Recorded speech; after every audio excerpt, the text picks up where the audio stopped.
बीरबल से पूछे गए 3 प्रश्न। बीरबल राजा अकबर के बहुत प्रिय थे। वह अपने बहुत सारे निर्णय बीरबल की चालाकी और बुद्धिमानी के बल पर सभा में लेते थे।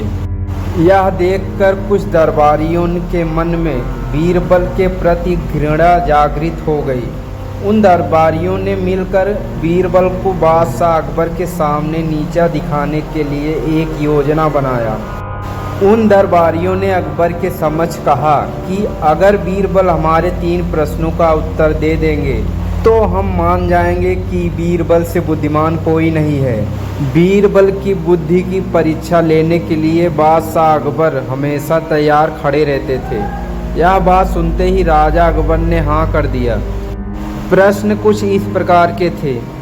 आसमान में कितने तारे हैं? इस धरती का केंद्र कहाँ है? इस पृथ्वी में कितने पुरुष और महिला हैं?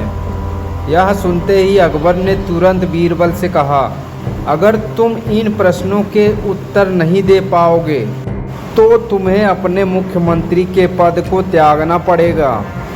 पहले प्रश्न के उत्तर के लिए बीरबल एक घने बालों वाले भेड़ को घर ले आए और कहने लगे कि जितने बाल इस भेड़ के शरीर में हैं उतने ही तारे आसमान में हैं।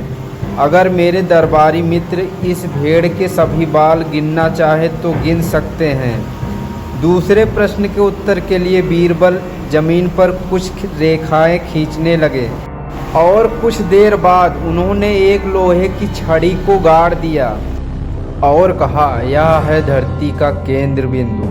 अगर मेरे दरबारी दोस्त मापना चाहते हैं तो स्वयं माप सकते हैं।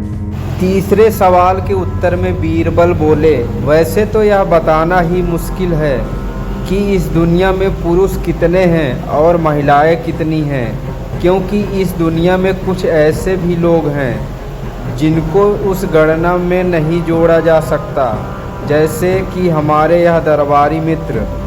अगर इस प्रकार के लोगों को हम मार डालें तो हमें गणना करने में भी आसानी होगी। यह सुनते ही सभी दरबारियों ने सर नीचे कर लिया। तभी राजा अकबर हंसते हुए कहा, बीरबल तुमसे चालाक और बुद्धिमान कोई नहीं है।